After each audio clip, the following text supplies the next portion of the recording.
So, can I ask you a hypothetical question? Oh, dear, I don't like hypothetical questions. Well, I don't think you're gonna like the real one either. Do you have the papers? Not yet. This is a devastating security breach that was leaked out of the Pentagon.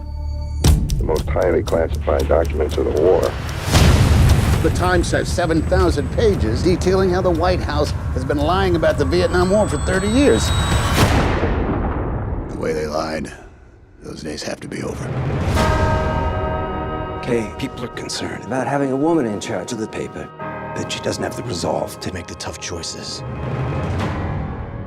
Thank you, Arthur, for your frankness. Let's do our jobs. Find those pages. You're talking about exposing years of government secrets. Is that legal? What is it you think we do here for a living, kid? Ben, I might have something. It must be precious cargo. It's just government secrets. The New York Times was barred from publishing any more classified documents dealing with the Vietnam War. If you publish, we'll be at the Supreme Court next week. Meaning? Well, we could all go to prison. To make this decision, to risk her fortune and the company that's been her entire life, well, I think that's brave.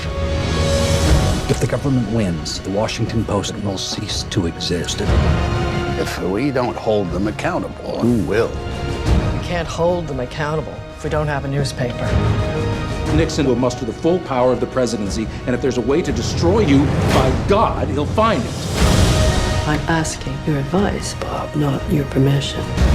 She can't do this. The legacy of the company is at stake. What will happen if we don't publish? We will lose. The country will lose. What are you going to do, Mrs. Graham?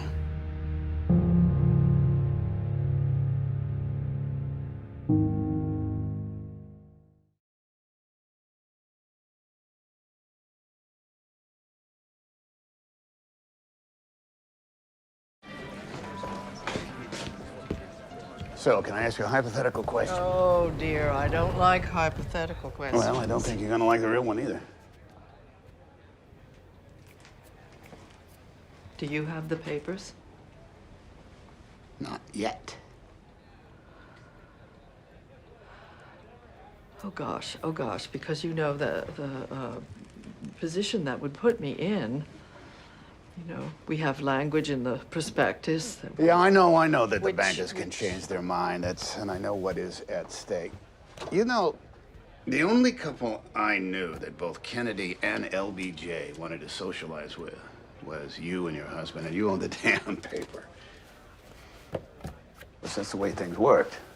Politicians and the press, they trusted each other so they could go to the same dinner party and drink cocktails and tell jokes while there was a war raging in Vietnam. I don't know what we're talking about. I'm not protecting Lyndon. No, you got his former Secretary of Defense, Robert McNamara, the man who commissioned this study. He's one of about a dozen party guests out on your patio. I'm not protecting any of them. I'm protecting the paper.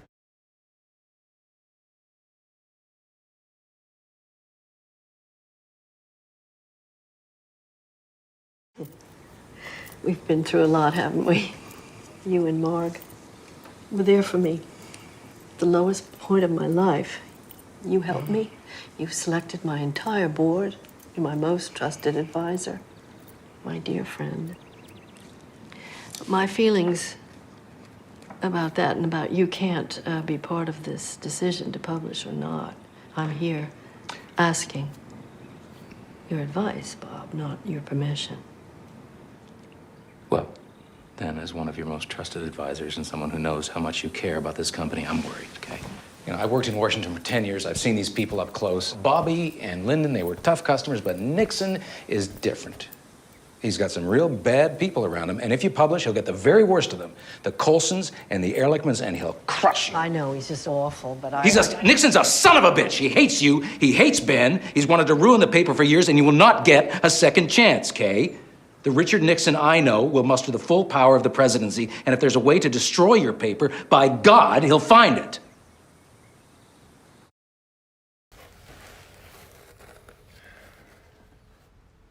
It's not the full report, but it's over 4,000 pages of it. Huh. Are these in order? I don't think so. There are no page numbers. Yeah, that's where the top secret stamps were. My source had to cut them off. We're supposed to retire on Friday. Ben, how are we supposed to comb through 4,000 pages? They're of not material? even loosely The organized? Times had 3 months. There's no way we can possibly He's get this right. done. We got less than 8 hours. We could shoot for City, then we'd have 10. Hey, for the last 6 years, we've been playing catch-up, and now thanks to the President of the United States, who, by the way, has taken a shit all over the First Amendment, we have the goods. We don't have any competition.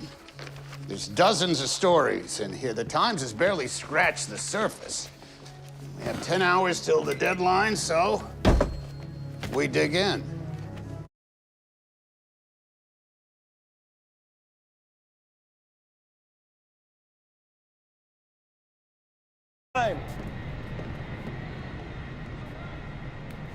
I disagreed with you earlier, but I thought it brave. But this, if we were to publish knowing this, it would just be irresponsible. Fritz, do you agree? Well, I don't particularly like the idea of Kay as a convicted felon. And then there's the issue of the prospectus. Based on the conversations I've had with my friends at Cravath, I believe a criminal indictment would qualify as a catastrophic event. And given the likelihood of indictment now,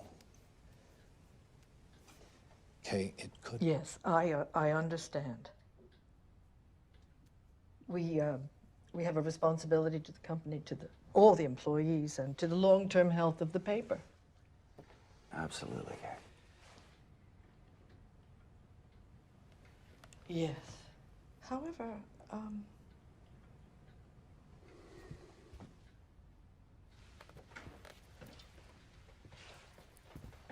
the prospectus also talks about the mission of the paper, which is outstanding news collection and reporting. Isn't that right? Yes? And it also says that the newspaper will be dedicated to the welfare of the nation and to the principles of a free press. Yes, but... So, one could argue that the bankers were put on notice. But Kay, these are extraordinary circumstances. Are they? Are they? For a newspaper? One that covers the Nixon White House? Can you guarantee me that we could go to print without endangering any of our soldiers? You can't be considering going... I'm talking to Mr. Bradley now. Fritz, you're not gonna let her do this. She can't No, she can, Arthur. And it's entirely her decision. Kay, you're allowing Mr. Bradley to lead you to folly. The legacy of the company is at stake, and if you want to protect that legacy... This company's been in my life for longer than most of the people working there have been alive, so I don't need the lecture on legacy. And this is no longer my father's company. It's no longer my husband's company. It's my company. And anyone who thinks otherwise probably doesn't belong on my board. Can you guarantee me that we 100%. All right, then. My decision stands, and I'm going to bed.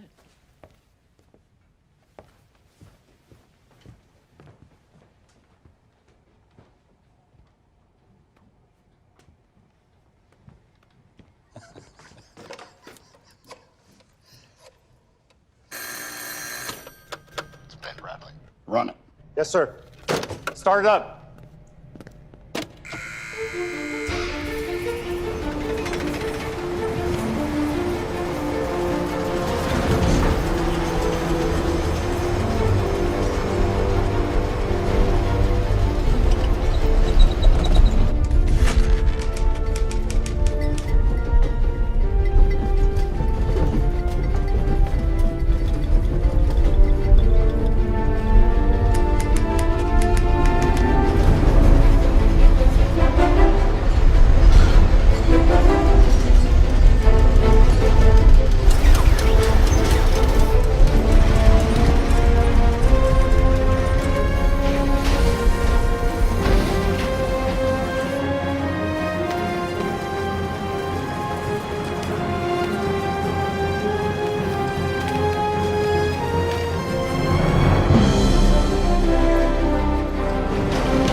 the Assistant Attorney General? Put him on. Good morning. Good morning. This is William Rehnquist from the Office of Legal Counsel at Justice. Yes, sir. Mr. Bradley, I have been advised by the Secretary of Defense that the material published in the Washington Post this morning contains information relating to the national defense of the United States and bears a top-secret classification. As such, the publication of this information is directly prohibited by the Espionage Act, Title 18 of the United States Code, Section 793. As publication will cause irreparable injury to the defense interests of the United States, I respectfully request that you publish no further information of this character and advise me that you have made arrangements for the return of these documents to the Department of Defense. Well, thank you for the call, Mr. Rehnquist, but I'm sure you understand I must respectfully decline. I appreciate your time.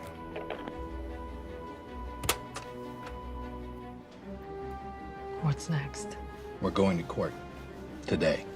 If we get a ruling in our favor, or the Times does, we'll be at the Supreme Court sometime next week.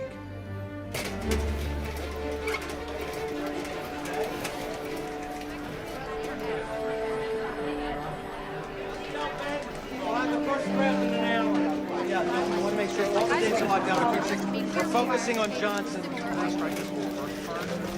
I don't want any more articles just about shoes and about dresses. Well, that's where you're wrong, pal. I happen to be a...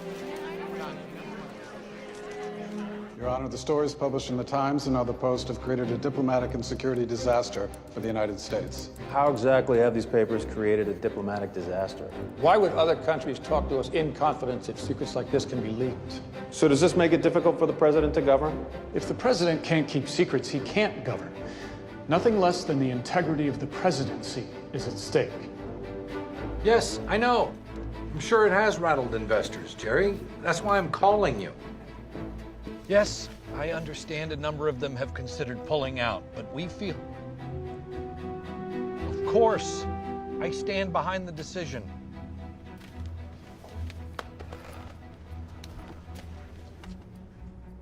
Well, you know, one could argue it's raising the profile of the Post.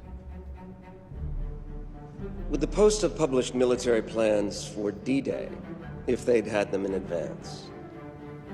Well, I don't think there's any comparison between a pending invasion of Europe and a historical survey of American involvement in the Vietnam War.